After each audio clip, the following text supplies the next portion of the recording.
안녕하세요, 임스입니다. 오늘은 이제 스마트 스토어의 알고리즘, 상위 노출 알고리즘에 대해서 좀 얘기를 해보려고 하고요. 그다음에 이제 스마트 스토어의 쇼핑 알고리즘보다 조금 더 근본적인 거, 네이버 검색 알고리즘에 대한 얘기를 좀 해드리려고 해요.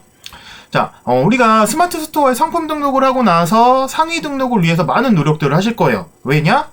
상위 노출이 돼야 물건이 팔리기 때문에. 네, 너무 기본적인 거죠. 그래서 이런 상위 노출을 위해서 공부도 많이 하실 거고 유튜브도 많이 찾아볼 거고 어떻게 하면 상위 노출이 되는지, 상품명은 어떻게 조합을 하고 키워드를 어떻게 조합을 해야 되는지, 뭐 상품명 가공도 해보고 영상도 많이 보고 하실 거예요. 근데 생각만큼 상위 노출이 잘 되지가 않죠. 자, 그러면은 이런 상품의 상위 노출을 위해서, 스마트 스토어의 검색 노출을 위해서 어떤 것을 알아야 되느냐? 뭘 알아야 되느냐? 바로 알고리즘이죠. 검색 로직. 알고리즘이라고 많이 하는데, 자, 요 그림은 다들 많이 보신 적 있으실 거예요. 기본적인 거고 많이 아셔야 되는 내용이니까.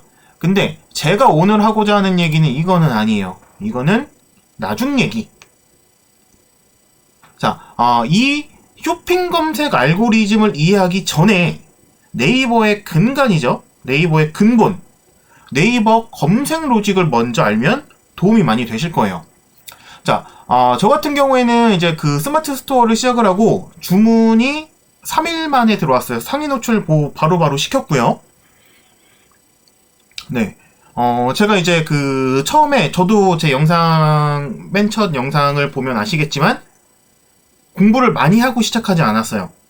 이거 위탁 판매? 할 수 있겠네? 검색에 반영시키는 거야? 내가 해봤던 거네? 그러고 들어갔거든요. 자, 저는 쇼핑에 대해서는 잘 몰랐지만, 네이버 쇼핑에 대해서는 잘 몰랐지만, 네이버 마케팅을 오래 진행을 했었고, 그 중에서 이제 블로그, 카페, 지식인 노출을 진행을 했었어요. 그러다 보니까는 검색 로직에 대해서 굉장히 민감했고, 이 네이버 검색 로직에 대해서 연구도 많이 했었고, 공부를 많이 했었거든요. 직접 필드에서 부딪히면서. 그래서 요거를 알고 일단 쇼핑 쪽으로 뛰어드니까는 네이버 쇼핑 검색도 네이버 검색이에요, 결국에는. 그러다 보니까 이 검색 노출에 대해서, 상위 노출에 대해서 굉장히 이해가 좀 빨랐다라고 생각을 하는데, 자, 쇼핑 로직이 아니라 네이버 검색 로직을 알고 그 다음에 쇼핑 로직을 아시면은 실제로 그 스토어를 운영을 하시고 상위 노출을 하시는데 도움이 많이 되실 거라고 생각해서 요번 영상을 준비를 했어요. 그래서 일단 쇼핑 검색이 아닌 네이버 검색 로직에 대해서 먼저 알고 이해를 하고 그 다음에 쇼핑 검색으로 넘어가 보자. 네, 요렇게 생각이 됐고, 요렇게 해서 저는 지금 상위 노출이나 검색 노출에 대해서는 부담이 없이 진행을 하고 있어요. 자, 그래서 일단 쇼핑 검색 로직은 이후에 다시 한번 영상으로 정리를 해드릴 거고, 오늘은 네이버 검색 알고리즘이 어떻게 변화해왔고 어떤 걸 검색에 노출시켜주는지 이런 거를 다시 한번 얘기를 지금 정리를 해보도록 할게요. 자, 2012년도까지의 네이버는 검색 노출이라는 게 크게 검색 알고리즘이라는 게 지금처럼 세분화되어 있지 않았어요. 제가 2006년, 2007년도부터 이제 네이버 마케팅을 시작을 했던 것 같거든요, 회사에서. 자, 2012년도 전까지는 상위 노출을 시키려면은 그때는 이제 쇼핑이나 이런 것도 없었고 거의 이제 블로그 상위 노출, 카페 상위 노출, 그 다음에 지식인 상위 노출 이런 것들이 되게 주가 되던 시대였어요. 그래서 2012년도까지는 어떤 게 중요했냐면은 키워드를 몇 번 썼느냐가 되게 중요했어요. 내가 만약에 A라는 키워드를 만약에 뭐 자동차라는 키워드로 상위 노출을 할 거다.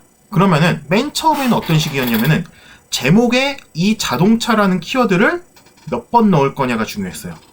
그래서 이게 어떤 식까지 갔었냐면은 제목에다가 자동차라는 키워드를 10번, 12번, 13번을 써야 제목에 상위 노출이 되는 시대가 있었어요.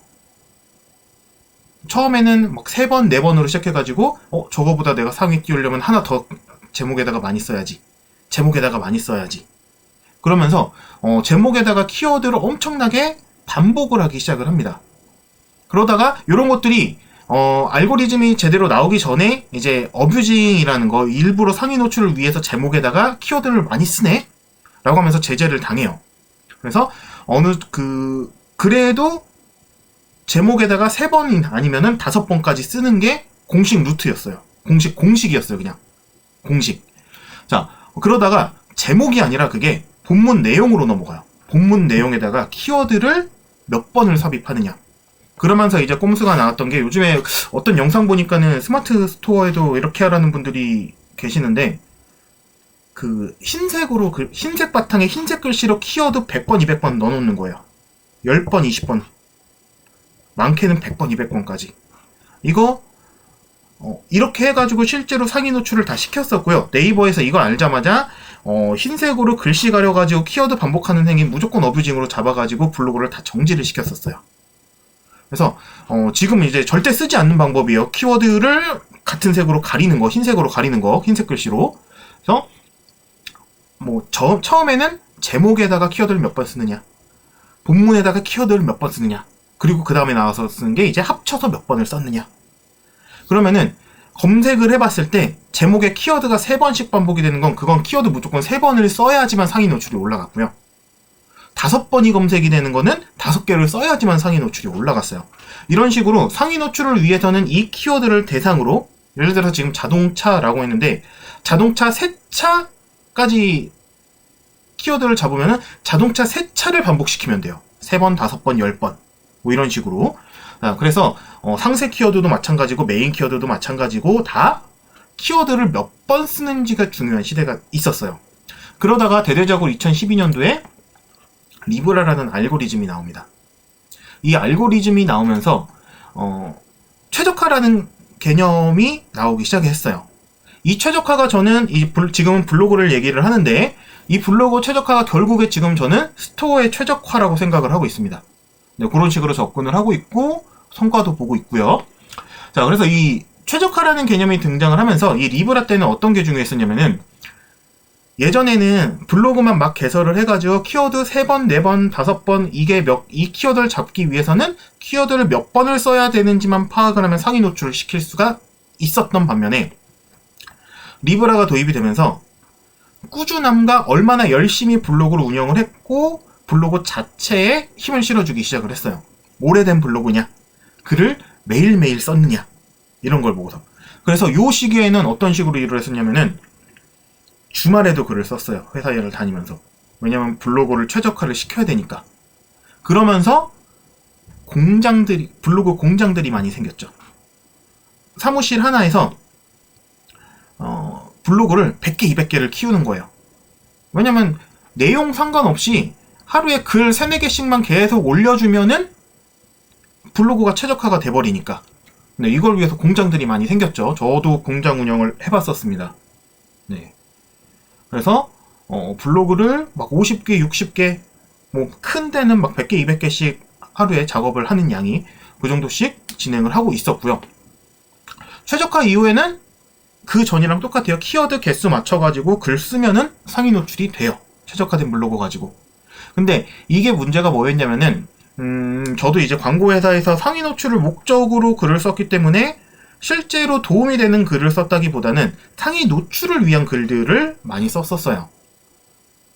그러니까 이 키워드로 들어갔을 때 내가 광고하고 있는 회사 제품만 보이게끔. 그러면은 내용은 그때 당시에는 중요하지가 않았다라는 거죠. 키워드만 들어가고 키워드 쓰고 우리 제품 홍보 끝.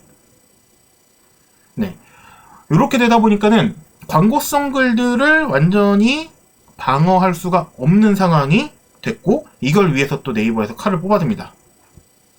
자, 그러면서 일단 소나라는 모델이 적용이 됐고, 자, 이 리브라 최적화를 위한 공장들을 좀 잡아내기 위해서 소나가 나왔다라고 저는 생각을 해요. 그래서 원본 문서를 중시하고 복사 붙여넣기 하면 안 된다.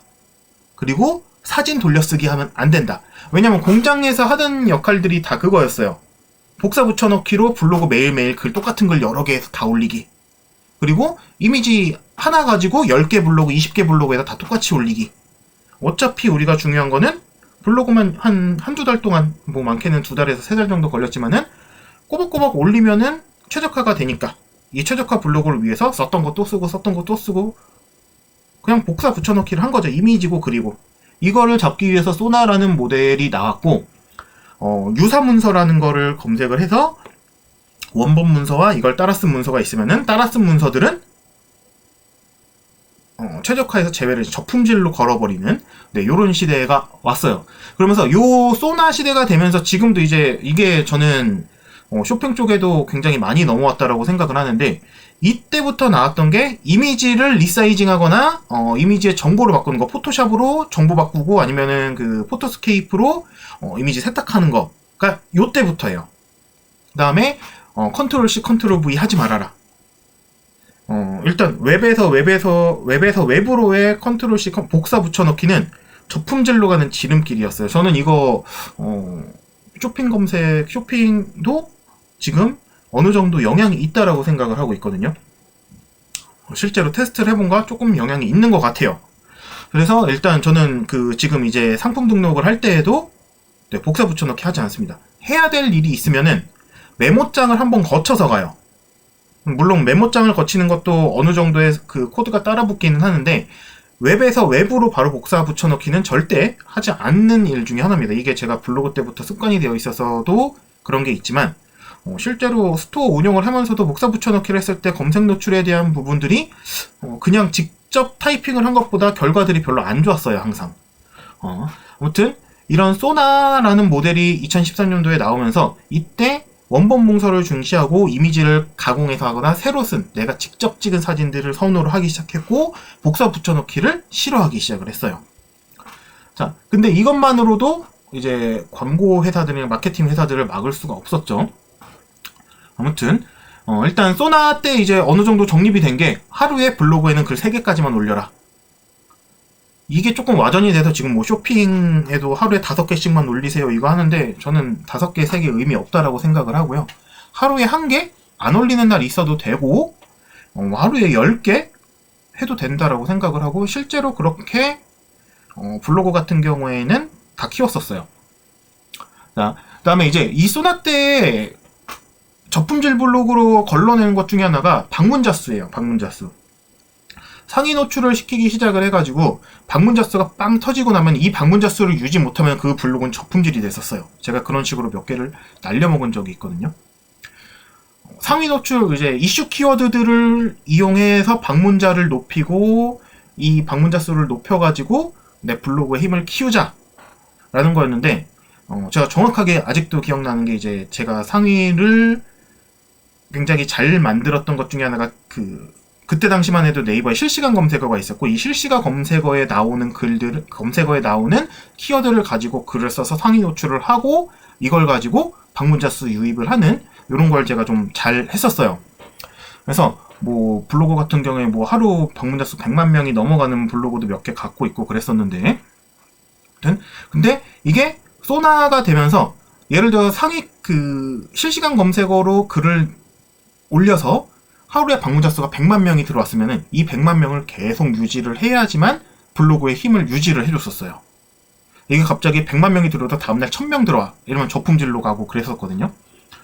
그러면서 이제 그런 식으로 이제 광고 그 다음에 상위 노출을 통해서 마케팅을 하려는 이런 것들을 좀 잡아내기 시작한 게 소나 때였고 그러면서 요때 이제 블로그들의 공장 아까 전에 제가 말씀드렸던 공장 방어를 위해서 IP 대역폭을 조사해가지고 한 대역폭에서 블로그를 몇십 개씩 키우고 있으면 그 IP로 된 블로그들은 죄다 저품질로 걸리고 요런 것들이 생겼어요.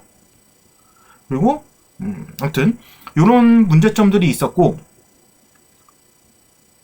요런 것들을 조금 더 보완을 하기 위해서 그 다음번에 나온 게 C랭크라는 알고리즘이야. 요거는 지금도 굉장히 적용이 많이 되고 있는 검색 알고리즘이고 이 소나랑 C랭크 그리고 앞서 말씀드렸던 리브라 전부 다 지금 쇼핑 검색에 다 그대로 녹아있다라고 생각을 해요. 저는.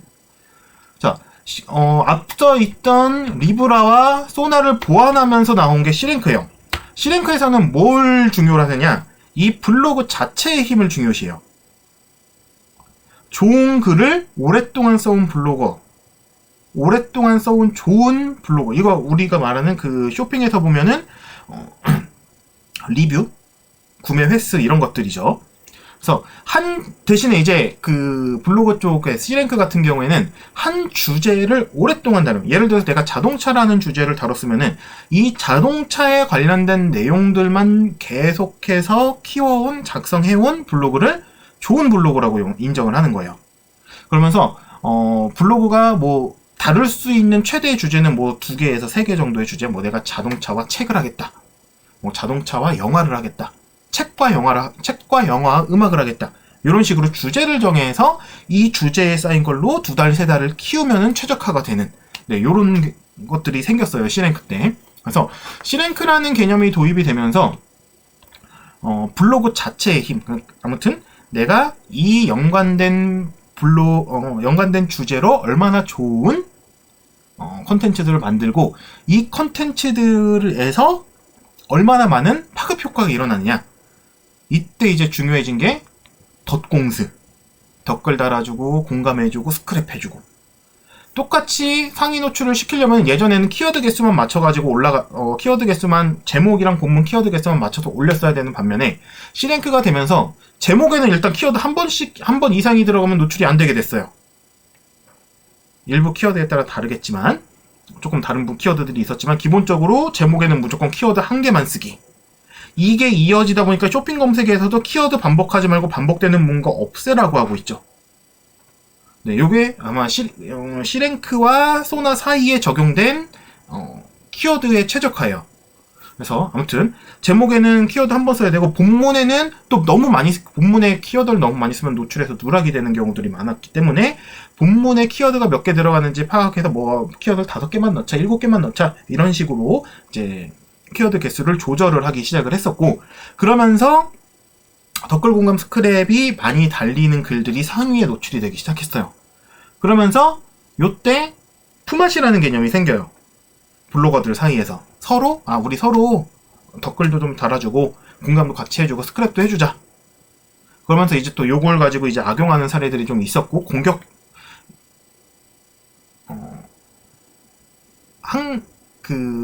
저품질 아이디로 남의 블로그에 가가지고 댓글 공감 스크랩을 하면은 이 저품질이 댓글 공감해준 그 글이, 스크랩해준 그 글이, 글을 갖고 있는 그 블로그까지 같이 저품질이 되는 상황들이 되게 많이 있었어요, 요때. 그래서 이거 가지고 이제 막 공격 같은 것도 많이 하고 그랬었는데, 아무튼 그런 개념들이 있었고요.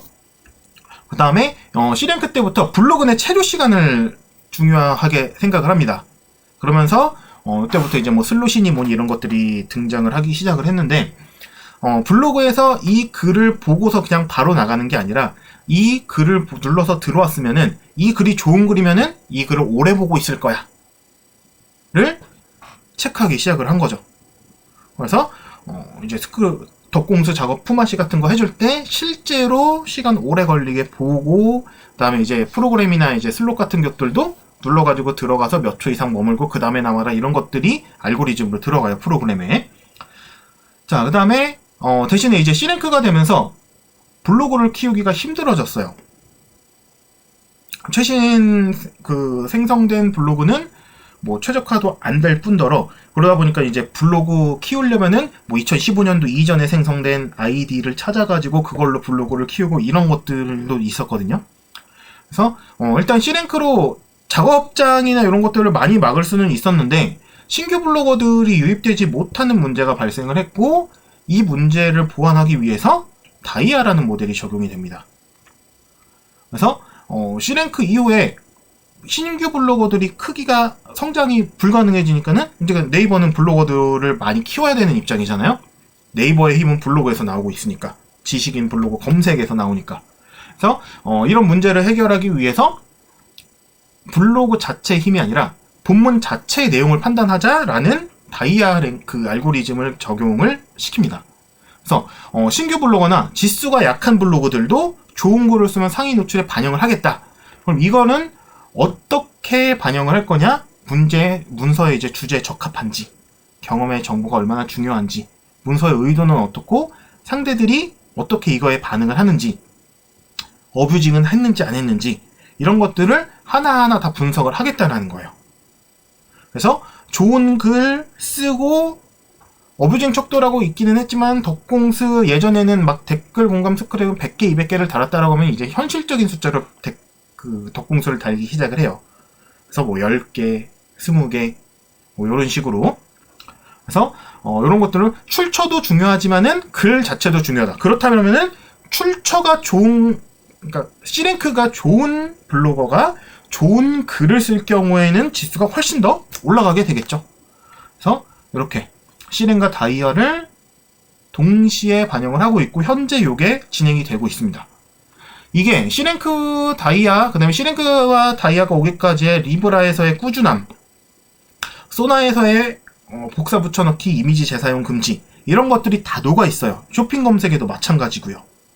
그래서 이런 식으로 아무튼 C랭크와 다이아가 지금 현재도 계속 적용이 되고 있는 두 가지 모델이라고 하고, 이전에 뭐 리브라, 소나는 C랭크에 녹아들었다고 저는 생각을 하고 있고요. 왜냐면 그게 녹아들어 있지 않다고 하면은 키워드들 무작정 반복만 하면 상위에 노출이 되는 그게 이어져야 되니까. 자, 아무튼 그래서 지금 현재는 C랭크와 다이아가 같이 동시에 적용이 되면서 골고루 좋은 글들, 좋은 콘텐츠들을 상위에 노출시켜주기 위해. 그러니까 상품 검색으로 들어가면은 똑같은 거죠. 좋은 상품, 판매가 많이 되는 상품. 이거는 100명이 들어와가지고 10명이 샀네. 저거는 1000명이 들어와서 10명이 샀네. 그럼 100명이 들어와서 10개 산 이거가 조금 더 좋은 것 같네 라고 판단을 해주는 거죠. 이런 것들이 여기서부터 시작이 됐다 라고 보면 되고, 이제 다이아 플러스라고 해가지고 이제 조금 더 이제 일반 검색은 변화가 됐고, 이제 쇼핑 검색에도 이런 것들이 적용이 될 거예요. 그 사용자의 개개인별 맞춤형 검색 결과. 그래서 검색 의도를 분석을 해가지고 상대방 그 검색했던 사람이 실제로 좀 더 필요해하는 정보를 검색해주는 거. 그래서 예를 들어서 이사 혹은 뭐 김치를 검색을 해봤으면은, 예를 들어서 뭐 겨울에 김치를 검색을 했을 때는 김장에 관련된 정보를 준다든지 이런 식으로 조금 더 맞춰가지고. 근데 이게 쇼핑 검색 쪽으로 얘가 넘어올 거 왔는데, 쇼핑 검색으로도 지금 넘어오고 있죠. 요게 예를 들어서 내가 자동차 방향제를 계속 사고 있던 사람이라고 하면은 이 자동차 방향제에 관련된 정보들을 조금 더 빨리 띄워주는 거예요.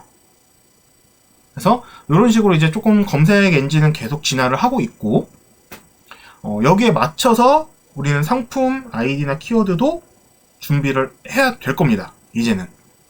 그래서 일단 이전의 검색이 모두에게 공통된 결과를 제공해줬다라고 하면은 다이아 플러스4는 개인화된 정보를 제공해준다라는 데 의미가 있어요. 이 사람한테 맞는 게 뭔지를 조금 더 판단을 해서 이 사람한테 맞는 정보를 검색에 반영시켜주는 거. 이게 쇼핑 검색으로 넘어오기는 더 수월할 거라고 생각을 해요. 왜냐면은 검색 의도를 분석해서 사용자에게 좋은 내용을 주겠다? 로그인이 되어 있으면 더 쉽고, 쇼핑을 이용하기 위해서는 로그인을 해서 사용을 하기 때문에 기록을 수집하기가 더 쉬울 거예요. 그렇기 때문에 이 다이아 플러스에 대한 내용은 우리도 쇼핑을 하고 있는 지금 이 시점에서도 굉장히 유용한 정보라고 생각을 하고 있고요. 그러면서 이제 에어서치라는 게 나와가지고 이게 다이아 플러스가 조금 더 보완된 형태라고 저는 생각을 해요. 그러면서 이제 스마트 블록이랑 AI를 활용해서 지금 아이템도 AI 활용해서 아이템 추천, 쇼핑 아이템 추천 이런 것들을 해주고 있죠.